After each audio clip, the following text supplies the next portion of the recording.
presents for me? Well, they're not all for you. In fact, most of the presents we're wrapping up are for boys and girls that were on the news as a Friday's Child. What's Friday's Child? Well, you know, not every boy and girl has a nice home and a mom and dad like you. And sometimes what we call a Friday's Child is a boy or girl that is waiting for adoption. Adoption?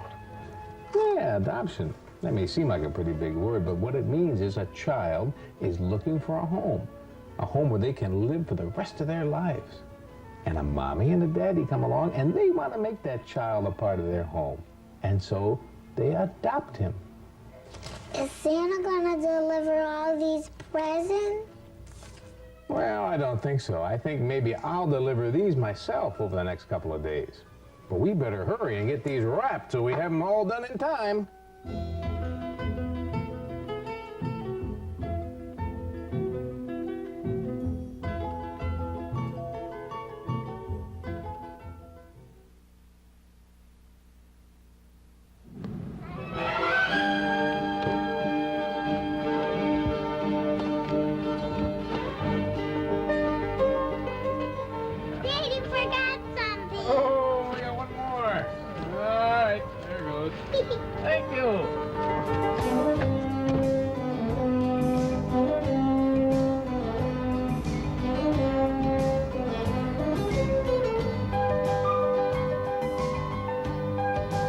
5 years of Friday's Child.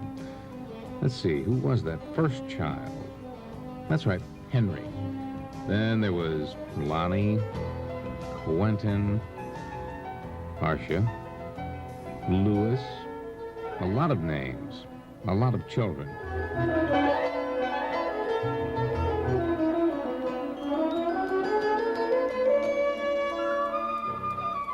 I guess Jackie White's letter from the Council of Adoptive Parents says it all. Dear Don, I have finally managed to track most of the children you have featured for the Council of Adoptive Parents on Friday's Child. Of the 65 children featured from Monroe and Erie counties, 39 have been placed. As you know, these children were all from the hard-to-place category with a wide range of difficulties.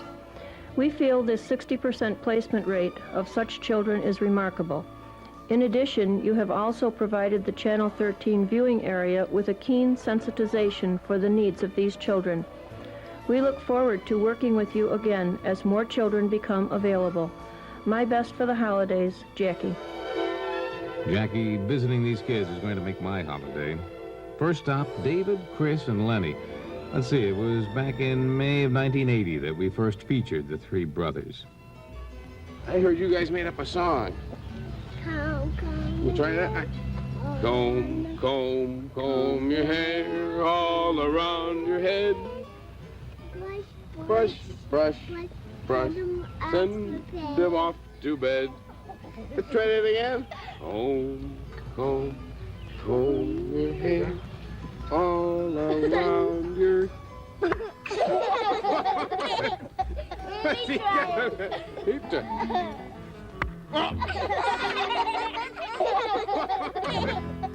I wonder how the boys are doing with their new parents. Time to find out. There they are. He's here! He's here! Okay. Good to see you. How have you been? All right. Oh, it's cold out there. Yeah. Oh. Life is good now for David, Chris, and Lenny. Barb and Norm White have provided the love and stability the three brothers needed. As you look at the pictures of the places this family has been over the last 4 years, you begin to forget that there was an earlier time.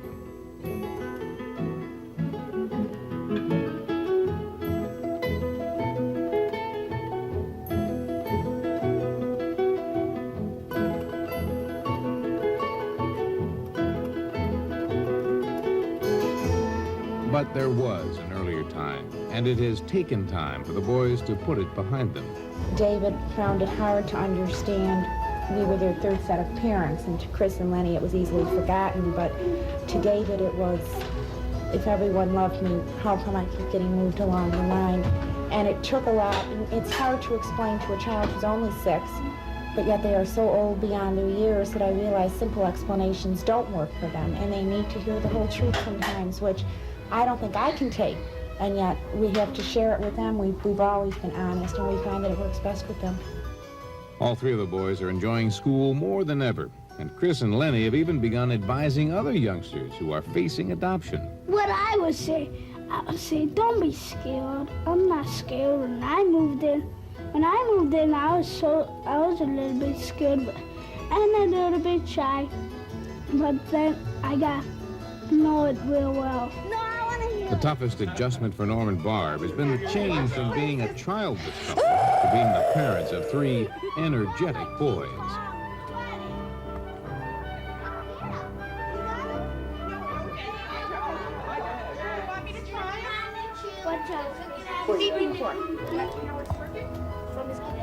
Lights, camera, action! They just find such wonder in everything, and they make you look at the world like you never noticed it was there before. It's true. constant with them. The good times, I can recall once Thanksgiving. It was a year ago. And we all sat around the table and we had a little glass of wine as a toast. And we asked everybody to give thanks for something. And I think Chris summed it up when he says that he never felt like he belonged anyplace, like he does with us, and he loves us both very much.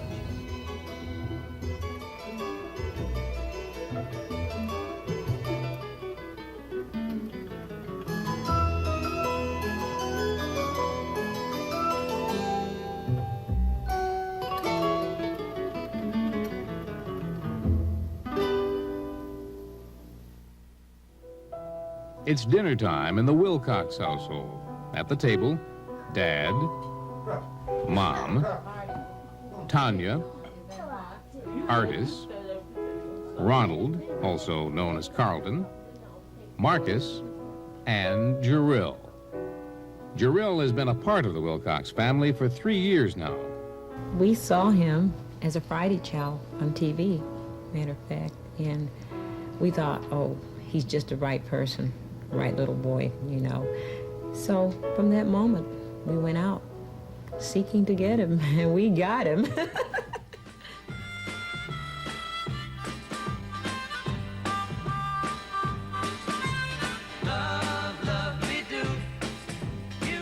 Everybody loves puppies, even tired ones. And while we're on the subject of love, we'd like you to meet Jerrill. Jerrill is 7 years old, shy, and very soft-spoken. He loves to explore new things and be near people. Let's pretend that Jerrill has a home all his own. What do you picture? What does it look like? Nice home. Remember what life was like then for Jerrill. Think about what life is now like since you're in this family. How has your life changed? I have a nicer family. And when I was way back there, I had to keep on switching and changing to another houses.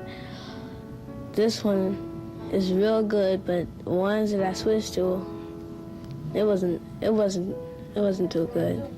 Jerrill is not the only child the Wilcox family has opened their home to.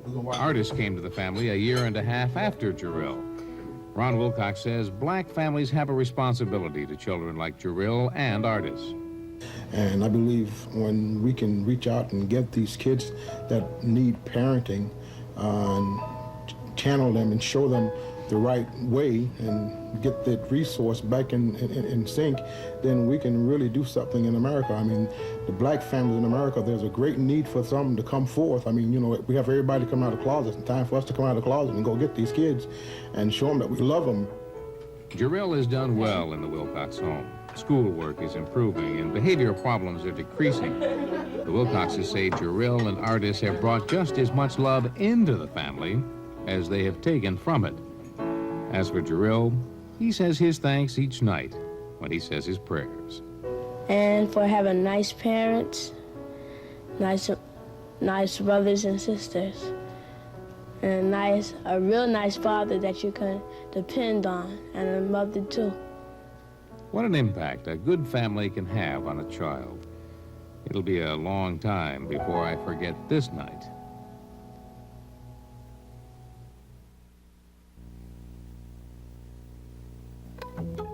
I was looking forward to seeing Danielle again.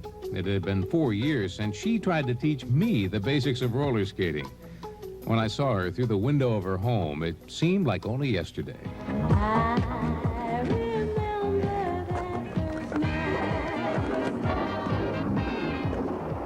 You have to practice until you get loud, and you have to stand up straight, and you have to learn to move your foot right.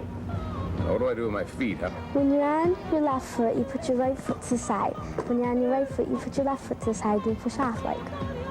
That's all there is to it? Yeah. You sure I'm not too old for this? Yeah. You think you can teach me, huh? Mm-hmm. Okay, here we go. Heading up the steps to Danielle's home, I remember that her last name was now Schmaltzbauer, and that her new parents were named Art and Carol. Hello. How you doing? Hi, Good Dan. to see you. Good to see you. Hey, come in. Danielle is not the first child to which Art and Carol have opened their home. The Schmaltzbauers have done it before. Jerry, now 17, 11 foster children, and 31 fresh air children. These youngsters, along with Art and Carol's biological children, Maureen, Tommy, and Suzanne, make up one very busy family. This family is very outgoing. They want you to do extra things, because the extra things just help you, understand the world when you get out of school. So they like you to do extra things, and they're right behind you when you want to try something. You're not sure if you can do it, you're not sure if you'll be good at it, but you want to try it, and they're standing behind you saying, you can do it, try it. And so you try it, and sometimes you find out you really can do it. One of the Schmaltzbauer traditions Danny has taken up is singing with the Sperry Singers.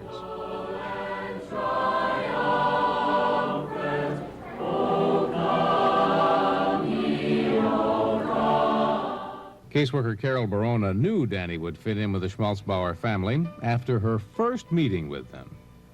The kids were mouthy to their parents right in front of the social worker. I knew that Danny was sometimes mouthy herself. It was a bubbly family. There was lots and lots going on. I knew that Danny was a very social creature in her other placement. And this family seemed to have the ability to give and take. Carol Schmaltzbauer knew Danny's adoption was a success after their first disagreement. My particular time I knew was going to work was probably after Danielle's and my first confrontation. She had her say. She's a very vocal child, and I also am a very vocal, communicative person. And she knows me, she understands me, and I think I know her and I understand her, and we love each other because of it, in spite of it, in addition to. And that's when you know you can talk things out, when you can argue things out, and when you can still be pals, friends, and mom and child at the end. The security Danny feels as part of the Schmaltzbauer family has made it possible for her to advise children still waiting for adoption. One of the reasons Danny's advice is taken to heart by these children is because Danny, like most of them, has failed adoption in her past. I told them what it was like to go through a disruptive home and then come into a new home that works out. And you know it's going to stay that way, where the families, you really care about them and they care about you. So I had experience. I could say, hey, it does work out. You got to try again. Don't give up hope. And, I think that was the thing I was trying to express. Don't give up hope. Try again. As I headed home that night, I began to look forward to the next day, when I would have the chance to pass on Danny's advice to some children still waiting for a permanent home.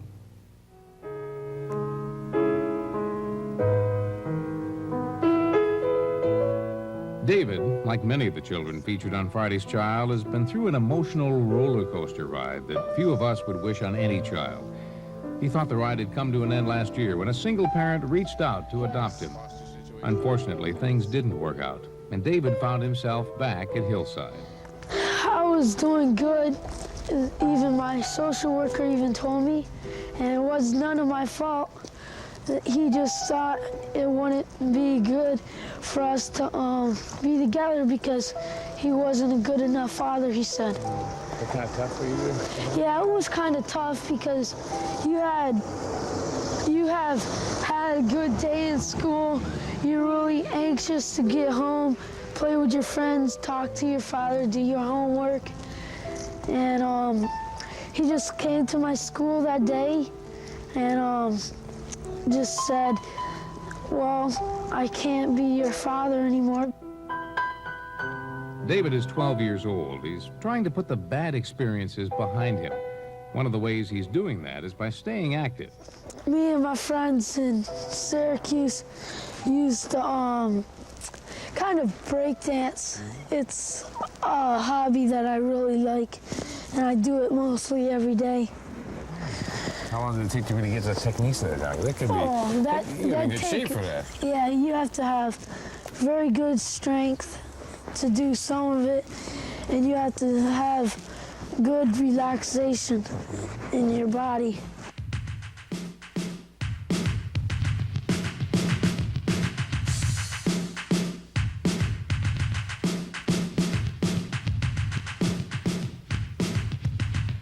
David is looking for a two-parent home with other children in the family. The family will have to have a lot of love. You see, David's got some catching up to do. Because my mom never gave me hugs. She says, when I was 8 years old, I went to my mom and said, hey, Mom, why don't you ever give me hugs anymore? And she said, you're too old, son, and I'm working right now, so leave. David's caseworker, B.J. Gray, says Hillside stands ready to help David move smoothly into a new family. She thinks it's a move he can make successfully. Deep down, David does want another family. But again, the traumas that he has suffered are so great that sometimes the emotions overwhelm him. And to work on these issues takes time. They're not impossible, but they take time. They take a lot of commitment. Before we said goodbye to David, we asked him what his wish for the new year was. His answer didn't surprise us. Have a new family that really cares about me, and I can stay with the rest of my life. I was still thinking about David's last words as I arrived at my next stop in the city, standing ready to invite me in, our next Friday's child. His name is Scott, and like most youngsters awaiting adoption, Scott lives in a foster home. Let's look at a pretty new set. As we sat down to a game of Monopoly, I quickly realized that Scott was a bright young man. Within a few minutes, I was heading for jail, and Scott was looking for the bank. I suggested this might be a good time to talk. You wake up in the morning and think about going to school. What do you look forward to the most about the whole day? Coming home. Seriously, though, Scott does like school. He gets good grades, and he's even running on the track team. When it came time to ask Scott about the type of permanent home he was looking for, the words didn't flow quite as easily. To get him to open up, we decided to play a word game. I'd start a story, and Scott would continue it. So he thought, if I have my house in the city, I'm going to have to put some people in that house. So I would start with Parents. And then he thought for a moment, and he thought, I wonder if I need anyone else. If I have parents in the house, and I'm in the house, I've got this nice house in the city, should I put anybody else in it? And he said, No. Meanwhile, back on the Monopoly board, it looked like I was in big trouble. oh. 7? Oh, no. Oh, no. 1, 2, 3, 4, 5, 6, 7. One more for the hotel. What is it? I have more than, I got 200 and, I got 300. $367. Oh. A mere $2,000. $2,000 for the hotel? I have no more money. I do have something else I can give you. What? To pay my rent. And say, Merry Christmas. Thank you. What do you think is in there?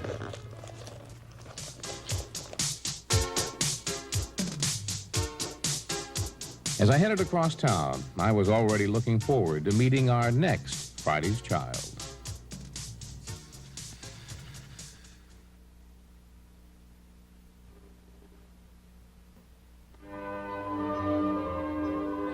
Almost time to head home, but first a final visit. One more Friday's child to meet. One more package to drop off. Hey, Bill, how you doing? Okay. Hey, I need some help. Okay. This is too heavy for me to... A little heavy?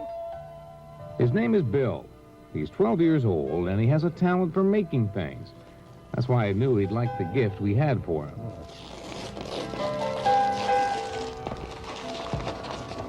Oh, wow. Nice stuff. Thank you. Pottery clay. Oh, self-hardening. That means we got to work fast. As Bill began to show me how he could turn a lump of clay into a coil pot, I asked him what he'd like to do with his time. Math. It can be tough sometimes, math. You ever work with calculators and things? Yeah. You must have to use a little math. You do some sewing and things. You get to measure material I and cook stuff. too. You cook? What do you Yeah. cook? Cakes, birthday cakes. Bill has spent most of his life in foster homes and institutions.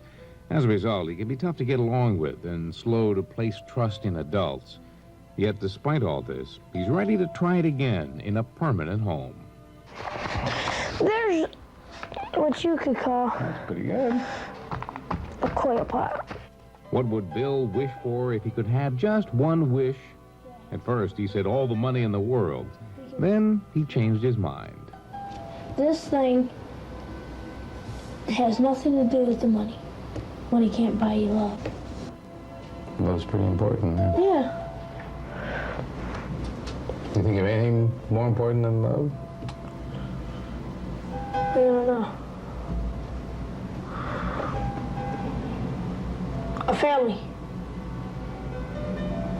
That's pretty important too. I guess if you put those together. Loving, caring family come out pretty good. As I headed home, I couldn't get Bill, Scott, and David out of my mind. It seemed so unfair that they didn't have the kind of stability and love that my Jonathan and most other kids have. Yet, despite this, these kids did not feel sorry for themselves. Perhaps they have learned to expect less from life. I hope not. But then I thought of Danny, David, Chris, Lenny, and Jarrell. They had found homes, and in doing so, they had brought love and happiness to others. Somehow on this special night, I had the feeling that the same could happen for our newest Friday's children.